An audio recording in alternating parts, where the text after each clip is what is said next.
Hola, ¿cómo les va?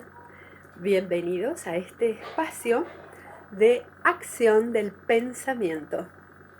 Mi nombre es Liliana Randisi. Soy docente, básicamente, de danzas folclóricas argentinas. Me desempeñé y me desempeño en diferentes instituciones vinculadas a la enseñanza. Y también he sido gestora cultural, he sido jurado, técnico de danzas folclóricas, me he formado en la coordinación de grupos de danzas folclóricas y la producción de espectáculos, también de danzas, y toda esta trayectoria, todo este camino andado, vinculado específicamente con la producción coreográfica, me ha estimulado a poder pensar permanentemente y repensar aquellos conceptos que nos venían de antaño y cómo se va dando la reelaboración y resignificación de estos conceptos, y cómo la práctica de la danza folclórica ha sido de tanto impacto y ha dado respuesta no solo a cuestiones, a necesidades biológicas, psicológicas y también espirituales, que se ha convertido, digamos, en una expresión que se manifiesta en diferentes espacios expresivos. Vamos a hablar específicamente de la danza tradicional y vamos a hablar de esta danza tradicional en la escena. Para esto comenzamos diciendo que entendemos por danza tradicional. Entonces, pensando en la danza, lo primero que se me ocurre es que podamos pensar que la danza tradicional remite, digamos, al contexto de una práctica cultural. La danza en sí misma es, un modo de andar y de moverse no cotidiano, con intencionalidad determinada, condicionada por pautas más o menos flexibles, sobre las cuales se construye un discurso o un relato, una narración con el cuerpo. Hay un argumento, una historia contadas por quién o quiénes hacen la danza. Cuando a esta danza, que es el movimiento no cotidiano, que tiene pautas, que tiene una intención determinada, sobre la que se construye el discurso, le agregamos el término tradicional, estamos sumando a este concepto una noción importantísima, que es la del tiempo. Es el análisis de la variable diacrónica, diríamos, la variable del tiempo. ¿Y cómo se manifiesta el tiempo en este análisis? Lo podemos advertir en el paso de este fenómeno coreográfico, por ejemplo, de generación en generación. Este paso de generación en generación nos cuenta por definición que aquellos elementos que tienen, digamos, su tránsito por varias generaciones adquieren la característica de tradicional. Y en este caso estamos pensando qué elemento, la danza, que se constituye en el marco, digamos, de la práctica cultural, en una danza con características específicas. ¿Qué quiero decir con esto? Sé que la danza, entonces, es un movimiento no cotidiano, que es un movimiento no cotidiano que está pautado con reglas más o menos flexibles, que tiene intencionalidad, pero que además se pasa ese saber de generación en generación, y que dada esa capacidad de respuesta a las necesidades biológicas, a las necesidades psicológicas y a las necesidades espirituales, adquiere en el presente del individuo suficiente ponderación para querer transmitirlo a la generación siguiente. Pero si esta danza tradicional yo la enuncio en términos de práctica folclórica, vamos a agregarle algunas otras características. Porque pensando en la definición de folclore o parándonos en un lugar conservador de esta definición, va a adquirir esta danza tradicional, si la pienso, ¿no? Desde un marco teórico de folclore más conservador, otras características que están vinculadas precisamente a el hecho o el fenómeno folclórico, como por ejemplo la popularidad. Va a ser un fenómeno popular, definitivamente. También tendrá rasgos identitarios del grupo que representa. Podrá ser localizada en tiempo y en lugar determinado. Su aprendizaje mayoritariamente y su legado se va a resolver de modo empírico.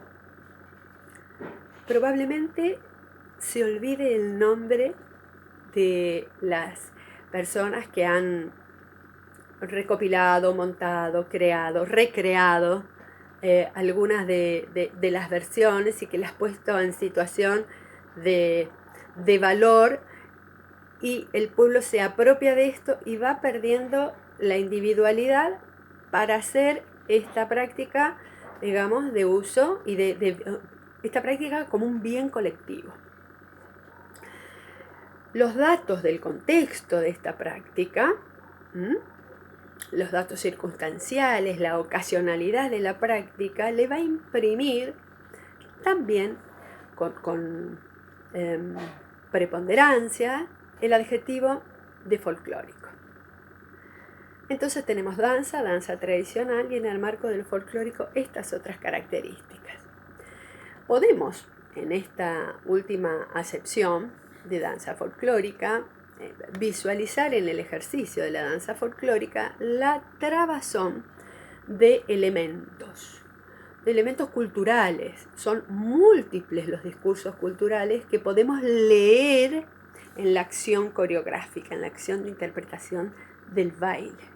Podemos leer el discurso corporal, podemos leer el discurso musical, el discurso poético, el de la imagen, el simbólico, y cómo todo esto nos va a decodificar el mensaje que se está ejecutando en la obra coreográfica. Si además a esta danza nosotros la pensamos en una escena, quiere decir en un lugar en donde ad hoc se piensa que quienes están ahí van a representar, en este caso una danza, podría ser una obra de teatro o música, van a representar, van a hacer de cuenta que ponen en acto como si fuera real lo que sucede ahí, en un hacer de cuenta que en esa escena la danza adquiere también características del discurso teatral y en la actualidad también mucho del multimedial.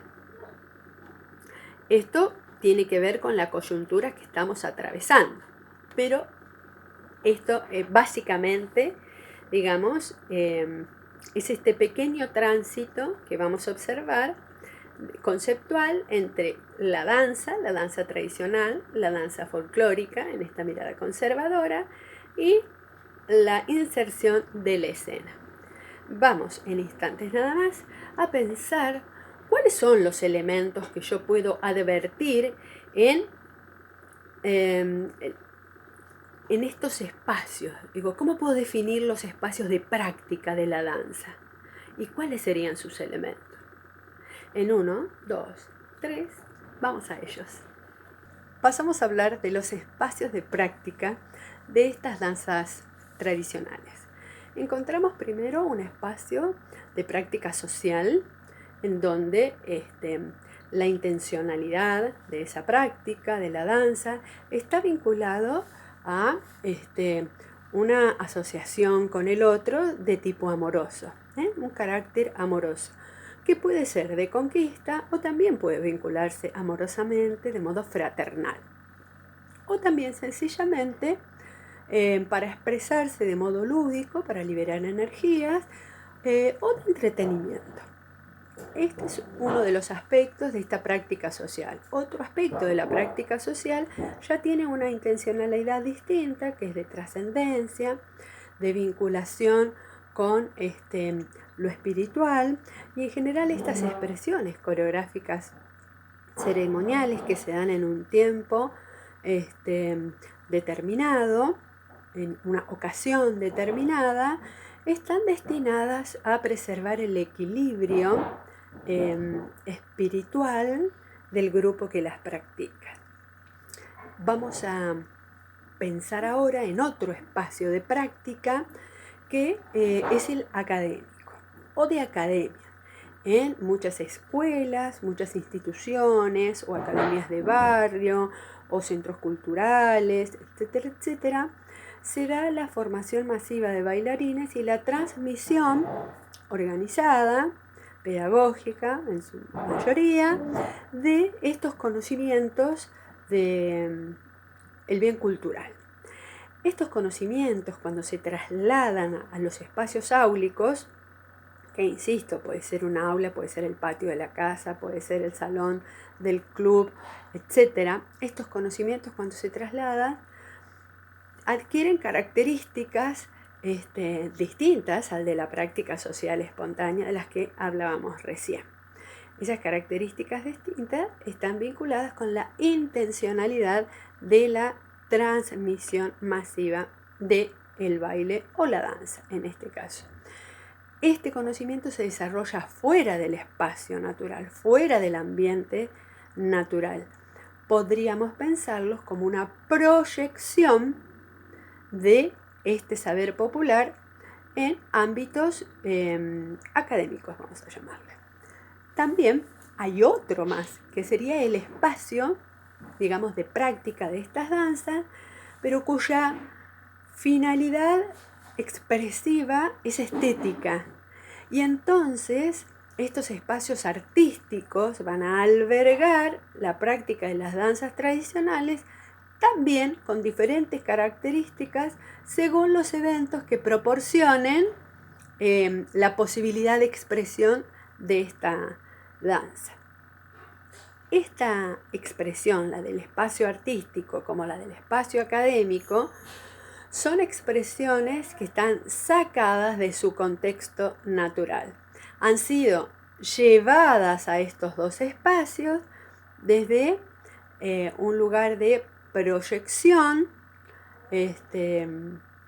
para producir un hecho comunicativo que no tiene la misma intencionalidad que el primer espacio de práctica social que hablamos al inicio de este tema, o de este momento de la charla.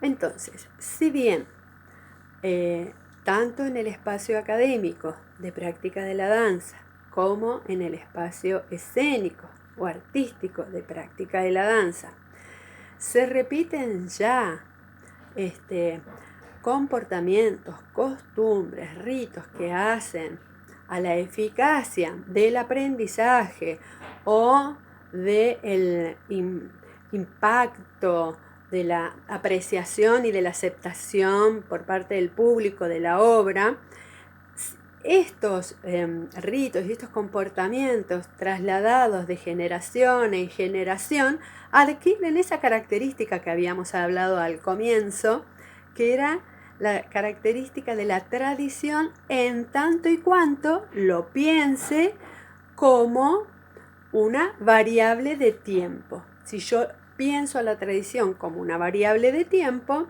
podríamos decir que hay hechos, usos, costumbres y prácticas en estos dos espacios, el académico y el artístico, que desde la mirada conservadora no serían espacios folclóricos, pero que pueden o han adquirido algunas cuestiones de tradicionalidad en el método y en la práctica del ejercicio de la danza.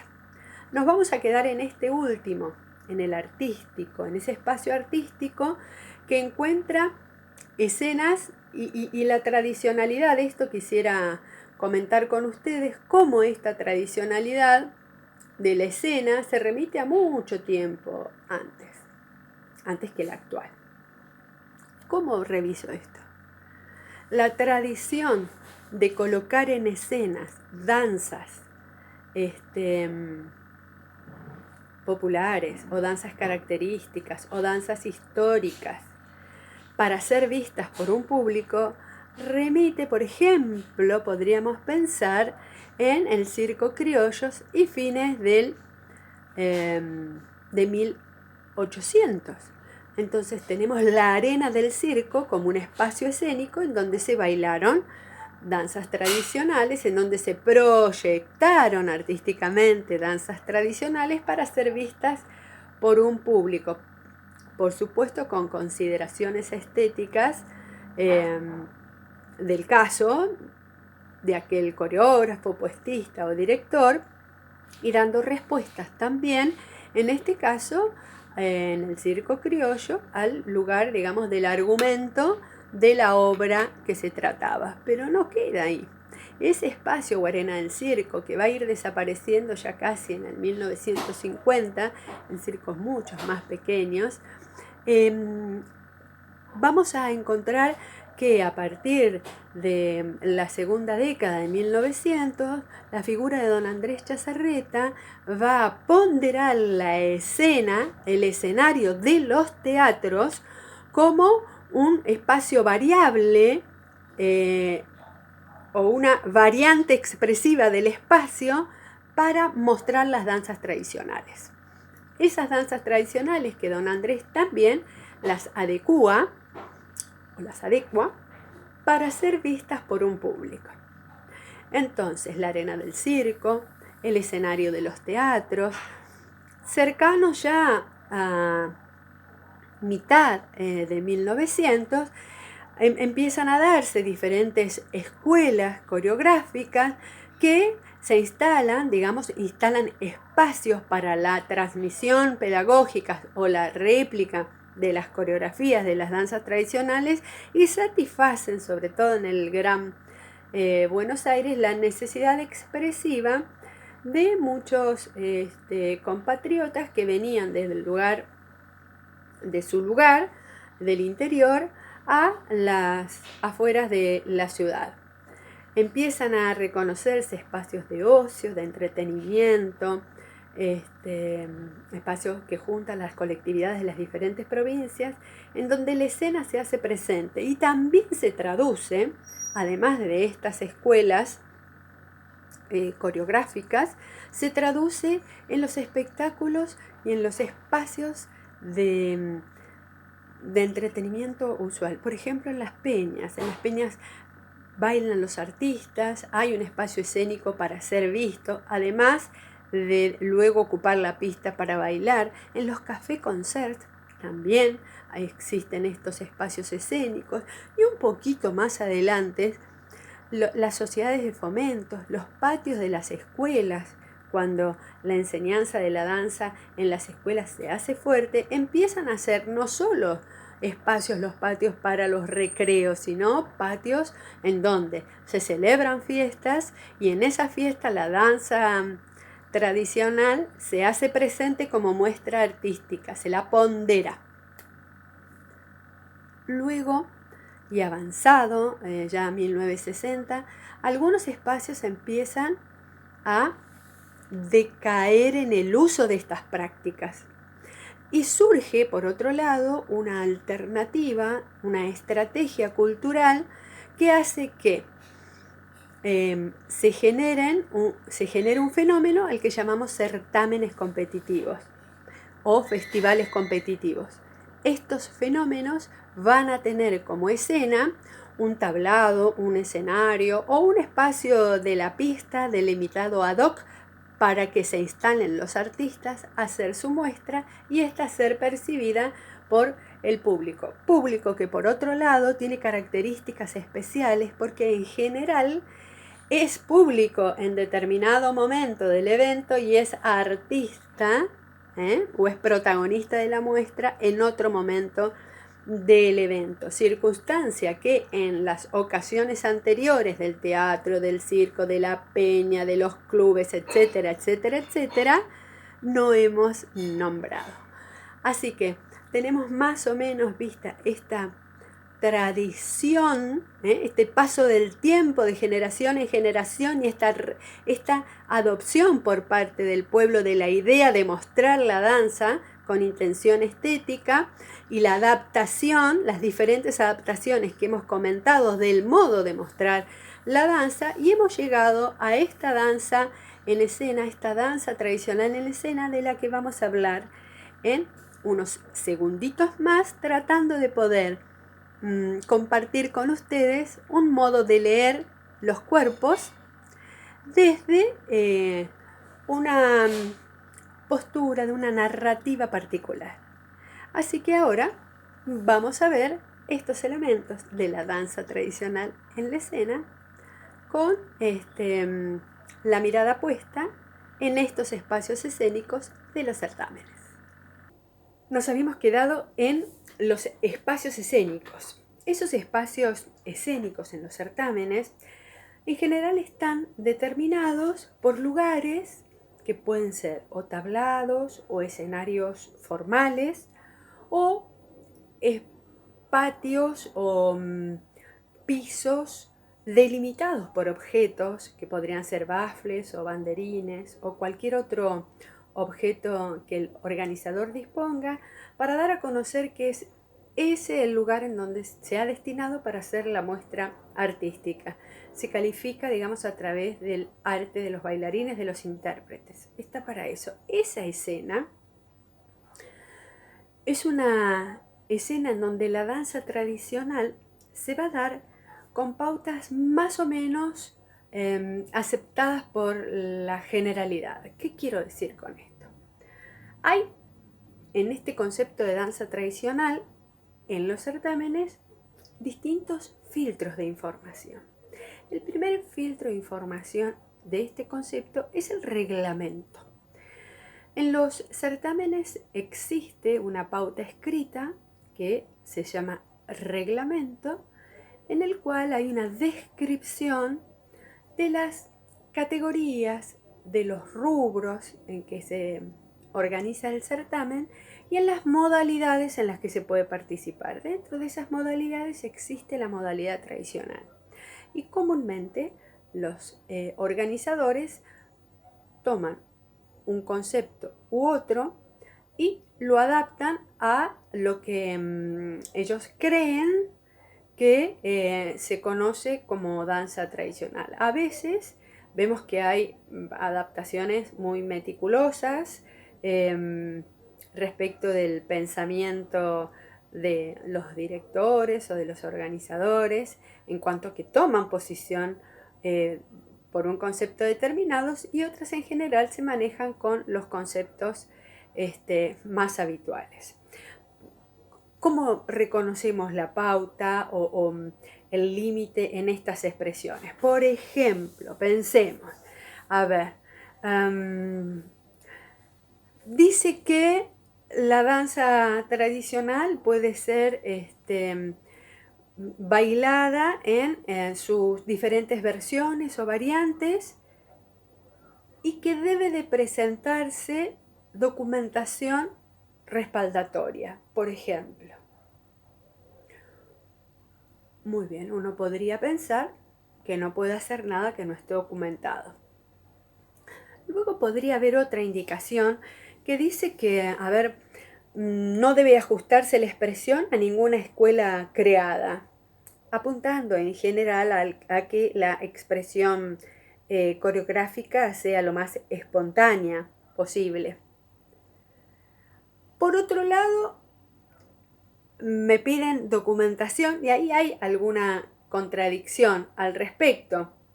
O podríamos pensar qué pasa con las danzas vigentes que no tienen documentadas precisamente sus variantes, pero que existen como tal y que su práctica nos hace reconocer una constante resignificación de la forma. Pues bien, esa es una limitación más en la pauta que se entrega, en donde el bailarín o el coreógrafo tiene la libertad de expresarse en relación a los bordes del concepto. Puede sondear el espacio de los bordes respecto de lo que diga el reglamento. Por ejemplo, podría decir también otra pauta: se van a considerar expresiones como las del tango, la milonga o el vals, expresiones de carácter ciudadano que a veces todavía se aclara que pueden participar como expresiones de danza tradicional. O al contrario, también puede decir que no se van a aceptar danzas como el cuarteto o la cumbia. Y eso también es una posición prefijada respecto a conceptos vinculados con lo popular, lo tradicional y lo folclórico, que quizá, y solo quizá, esté vinculado con algunas danzas sí y otras no.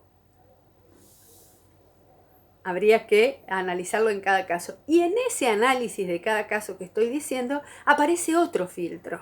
Tenemos el filtro del reglamento y el filtro de quien interpreta el reglamento. Porque los que muchas veces trabajamos en estos espacios, interpretando el reglamento para dar luego una opinión respecto de la obra que estamos viendo, también tenemos nosotros algunas diferencias en la apreciación de ese reglamento y de ese concepto de danza tradicional que está expresado ahí como válido, como cierto. Y esa limitación tiene que ver con la propia formación profesional. Mi horizonte de conocimientos, si es hasta acá, si es hasta acá o es hasta allá, hasta dónde llega mi horizonte de conocimientos, va a ser ese espacio expresivo en el que yo voy a poder apreciar lo que se me está contando arriba del escenario. Si yo no puedo decodificar lo que me están contando, no voy a poder contrastar el saber que está en escena con el que tengo o no tengo. Entonces, este saber o esta carencia del saber también funciona de filtro al momento de poder expresarse en la danza tradicional, en estos certámenes en donde la opinión de un otro supuesto conocedor calificado va a decir algo acerca de la obra que presento. ¿Qué más tenemos acá? Un tercer filtro importantísimo, que es el del intérprete, que a veces lee el reglamento y a veces no lee el reglamento, pero que tiene una idea de la danza tradicional que también ha heredado como formación y la pone en escena. En esa conjunción de lo que está prefijado por unos, en este caso los organizadores, lo que está interpretado por otros, digo otros en plural porque normalmente los tribunales son más de uno, la síntesis de esos pensamientos más la puesta en acto de aquel que viene con una versión particular de este concepto de danza tradicional, es lo que al fin y al cabo se va a ponderar por último en lo que se conoce como orden de mérito. Este orden de mérito de la danza tradicional o de cualquiera de los rubros va a colocar a aquellos intérpretes en un lugar de reconocimiento de entre sus pares privilegiado. Hasta acá tenemos entonces que la danza tradicional en escena en estos espacios competitivos no tiene una única definición, puede variar respecto o va a variar respecto del enunciado de esta modalidad en los reglamentos, de la mirada de quienes observan para dar su opinión, una mirada que, como la del propio bailarín, va a estar sesgada por el propio horizonte de conocimientos. Esta danza tradicional es una danza que siempre en estos certámenes y en estos espacios las vamos a pensar dentro del campo de lo folclórico. No porque uno diga tradicional acá, solamente está pensando en la variable de tiempo, porque estos certámenes en general son certámenes de danza folclórica. Y acá empezamos también a pensar, pero no dice el término.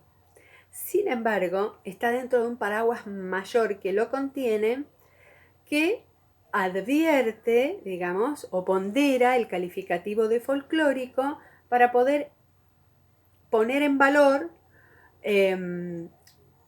la expresión, ese saber popular, tradicional, original, en contexto y en este contexto específicamente que posee además intencionalidad artística.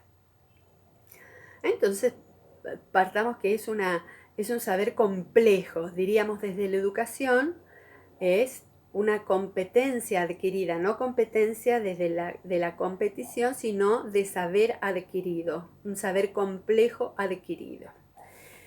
Entonces, a ver, tenemos en claro que vamos a leer en la escena discursos corporales vinculados con la danza, pero antes de pasar al elemento específico, quisiera contarles que entiendo por discurso corporal o por qué utilizo el término de discurso generalmente cuando hablo de danza folclórica y no hablo de lenguaje. El término discurso, entendido como la elaboración de un mensaje coherente de ideas y sentimientos, se manifiesta a través de diferentes recursos expresivos, que, en el caso del discurso corporal, tendrá como estrategia protagónica la expresión de los cuerpos significantes. Entonces voy a hablar de la representación, la elaboración de un mensaje coherente que transmite ideas o pensamientos a través del recurso expresivo por excelencia que va a ser el cuerpo significante. Si a esto yo le sumo la idea de lo folclórico, este discurso corporal folclórico en sí mismo se me transforma en un mensaje complejo, en cuanto a que en él voy a poder leer un montón, muchas trabazones de sentido culturales que se van a manifestar en el relato, en la narración de los cuerpos. Pero además va a ser completo, además de complejo va a ser completo, en tanto y cuanto va a advertir esa expresión del individuo, del grupo al que pertenece y las circunstancias en las que se da el hecho cultural. Pienso en este discurso corporal folclórico y como discurso corporal una expresión es la danza. Y entonces cuando pienso en esta danza folclórica o en esta expresión del discurso corporal, pienso a la danza en dos dimensiones. Una dimensión coreográfica y otra dimensión histórico-cultural. Una dimensión coreográfica en la que voy a contener formas reales o potenciales, o sea, en la idea de la forma o en la realización propiamente dicha de la forma, elementos, estilo, y voy a poder apreciar en este estilo este discurso corporal en su carácter regional, que hemos hecho, digamos, o que hemos instalado un acento importante en los últimos años para poder destacar esta expresión que tenemos algunos docentes de poner en valor la diferencia, lo distinto, como belleza del otro, ¿no? Hacer que el arte coreográfico nos acerque a la diferencia desde un lugar de percepción de la belleza otra o la belleza del otro cultural, como un puente de acercamiento entre los espíritus de ellos y de nosotros. Esto que parecería ser muy filosófico, lo es. Lo es. La expresión estética es una expresión filosófica. Y cómo nos vinculamos y por qué queremos y hacemos y legamos una expresión coreográfica a otra generación, por qué recibimos, adaptamos, modificamos, nos apropiamos primeramente de aquello recibido para resignificarlo y volverlo a lanzar, pues porque la danza satisface necesidades de orden psicológico, de orden físico, de orden espiritual, que de alguna manera nos completa, nos hace saber que es bueno y lo queremos entregar. Así como nos entregamos en el acto artístico, coreográfico, en la escena, como un modo muy, quiero ser claro, con un modo de impacto necesario, vital, para poder expresar nuestra divinidad y entregársela al otro, en un acto en donde no existe ningún tipo de mezquindad. Voy a volver a bajar a una parte técnica y reviso. Veo entonces esta dimensión coreográfica y la voy a asociar con el texto, con una idea de texto. Viene el concepto de discurso como un mensaje ordenado, un mensaje capaz de enunciar ideas y sentimientos, y cuando lo bajo a la danza, este discurso corporal, a la danza folclórica, voy a leer primero en la dimensión coreográfica un texto en estas formas, elementos y estilos, y voy luego a analizar o a percibir la dimensión histórico-cultural y allí voy a ver el contexto. Voy a ver entonces esas variables de tiempo donde sucede el hecho, de lugar donde sucede el hecho y de circunstancias o de coyuntura de dónde y cómo sucede el hecho, que me van a aportar otros datos que me van a ayudar a comprender esa trabazón de la que hablé recién, esa trabazón cultural que va a terminar por darme herramientas para decodificar esa significación y el sentido que tiene para el individuo y su grupo la manifestación corporal que me está entregando como relato de lo que a ellos les sucede, con las particularidades que les suceden. Entonces, hasta acá tenemos la noción de escena y de espacio escénico en estos certámenes, el concepto de danza tradicional y los filtros que encontramos en este concepto de danza tradicional en los espacios de certámenes, y la proposición de pensar la danza como un discurso corporal complejo, completo, en el que podemos leer elementos diferentes en dos estructuras básicas, como la de texto y contexto, o la de dimensión coreográfica y dimensión histórico-cultural, para poderlas ver entrelazadas permanentemente en los discursos musicales, simbólicos, de imagen, etcétera, etcétera, etcétera, que se producen en la escena, pero que me van a dar a entender básicamente el modo de representación que tienen los individuos de su propia cosmovisión, de su propia cultura y el modo que tienen de entregarla y compartirla con un fuerte sentido de identidad y pertenencia. Entonces ya vamos cerrando este taller del pensamiento y nos vamos a quedar con 2 ideitas más cortitas para dejarnos, digamos, con el gustito de poder pensar en esto que tanto nos apasiona, que es la danza tradicional.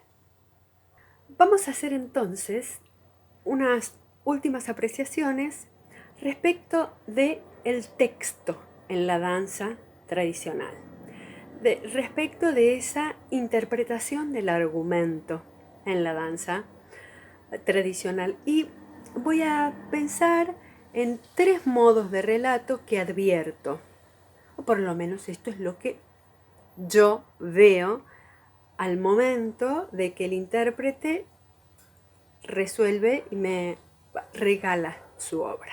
En ese texto advierto un relato de tipo narrativo, un relato descriptivo y un relato dialogal. Muy bien.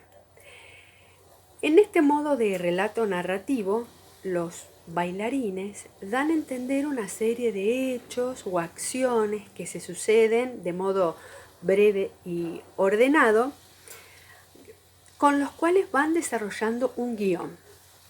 Entonces, la pregunta es, ¿yo qué voy a contar con mi cuerpo en esta danza?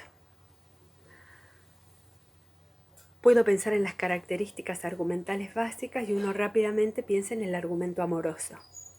Pero bien, puede ser ese argumento amoroso de conquista o fraternal, como dijimos al comienzo, pero detallo un poquito más. Tengo un pensamiento un poquito más acabado al respecto y entonces hago el ejercicio de apreciar o de descifrar o de pensarlo para mí, para recrearlo, para ponerlo en la escena y digo, puede ser el desafío del primer acercamiento amoroso o puede ser también la expresión de un amor maduro. O podría ser también la expresión de ese cariño fraternal al momento en el que al que quiero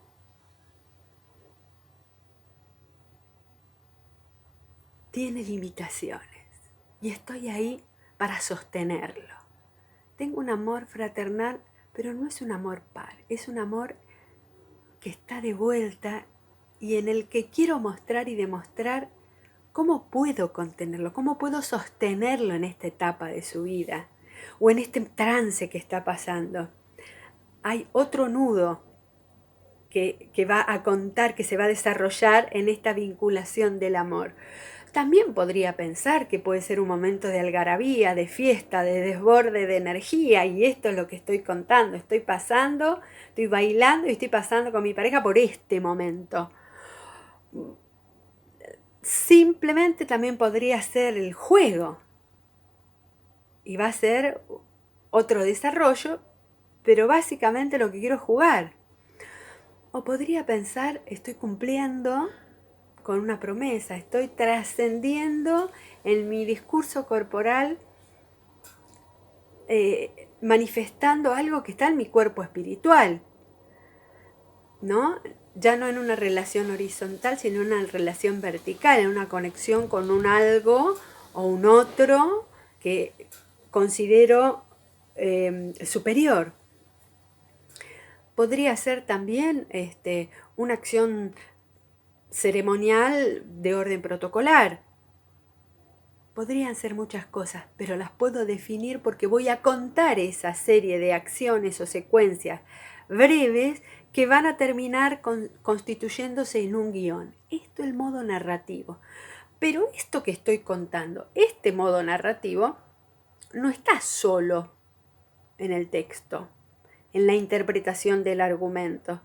Hay otro modo que percibo, que es el modo descriptivo, que me permite explicar, contar de modo detallado con nuestro relato corporal las características del personaje o las cualidades de la idea o del relato que voy a poner en escena.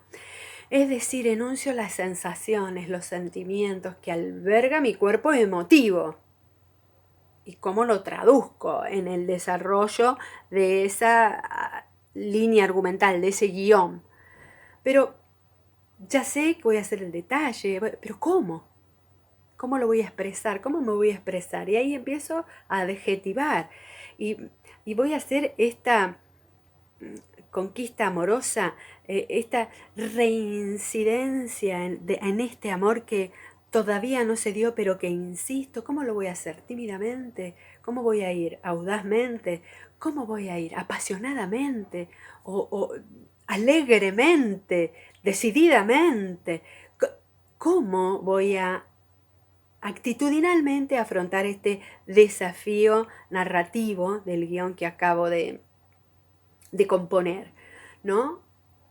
Y también me pregunto, ¿cómo traduce mi cuerpo esto?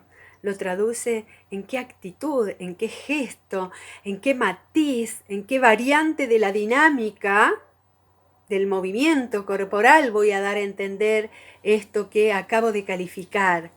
Y cómo se van a dar también estas emociones a través del uso del espacio, de contener, de explayar, de ampliar, de reducir. Voy a ir manejando los recursos expresivos de acuerdo a la idea y al sentimiento, a la sensación que yo quiera también poner en escena en ese relato corporal de la historia que quiero narrar. Pero hay otro modo también, que es el modo dialogal. ¿Qué sería el modo dialogal? Bueno, el modo dialogal es el que me conecta permanentemente con el otro, pero que va construyendo de a dos ese argumento. Entonces, propongo y responde. Esta pregunta y respuesta constante que se va a dar en el diálogo de los cuerpos, de los gestos, de las actitudes, que me va a dar a conocer qué es lo que está pasando en ese argumento entre los dos bailarines. Es un guión interactivo, ¿no? Este modo dialogal de expresarme. Y estos tres modos se van a dar de modo, valga la redundancia, permanente, simultáneo, alternando la ponderación de uno u otro según el bailarín o el intérprete lo considere oportuno. Hasta acá la lectura de cualquier danza tradicional podría ser, o podría ser mi guía para el montaje de esta danza tradicional. Lo interesante es que no perdamos de idea que esta representación para un otro que está ahí afuera para mirar o admirar la obra, va a hacer y nos va a volver a recordar que lo que estamos haciendo es nada más ni nada menos que la proyección estética de un fenómeno popular tomado de otros o interpretados por nosotros como actores culturales en una expresión, en una circunstancia folclórica, podríamos decir, en determinado lugar, porque somos actores culturales de un grupo folclórico, pero cuando lo traslado en escena voy a componer y voy a dar una intencionalidad artística vinculada con la estética más acabada en el sentido de que lo comprendo, soy consciente de esto y lo largo, no porque estéticamente sea mejor una que otra, más bella una que otra, no es en ese sentido, sino que en el sentido de ser consciente de reproducir en un espacio otro, que no es el original del evento, y que se proyecta a conciencia de poder reelaborar lo más cercanamente posible cada uno de estos elementos. Muy bien, entonces tenemos en el texto o en la interpretación del argumento tres modos: el narrativo, el descriptivo y el dialogal. Y como ejercicio, para cerrar todo esto, tengo 2 proposiciones. Una, que miremos un video de una pareja que nos guste, que querramos, y que descubramos ahí cómo se dan estos 3 discursos, y que lo pongamos en palabras, cómo se da la narración del argumento, cómo se da la descripción del personaje, de la idea, de las características, en qué momento, en qué modo, cómo se da el diálogo entre ellos, y lo pongo en palabras. Ese es todo un ejercicio para nosotros, los bailarines, colocar en palabras lo que voy advirtiendo en estos 3 relatos. Y por último, y si se animan, justamente hacer el ejercicio inverso. Pensar una narración, pensar este modo narrativo, qué es lo que quiero contar, pensar el modo en que lo voy a contar, qué características va a tener ese personaje y qué posturas, actitudes, gestos, formas va a utilizar, qué elementos expresivos para contar la idea, y también cómo se va a producir el diálogo con el otro de ese guión argumental que pensé al comienzo. Entonces esto de ida y de vuelta nos va construyendo como espectadores del hecho y nos va a construir también como intérpretes de un hecho artístico que remeda una situación folclórica. Espero que haya servido al menos para entretener y pasar un lindo momento entre todos nosotros, también para formarnos de otra manera, escuchar otro pensamiento y otra idea. Y me quedo con esta palabra, idea. Todo comienza con una idea. Es decir, la danza comienza mucho antes que el movimiento. Mucho antes que el movimiento. Pero de eso hablamos en otro encuentro. Gracias por estar ahí y por participar de este 4º simposio de la danza. Hasta luego.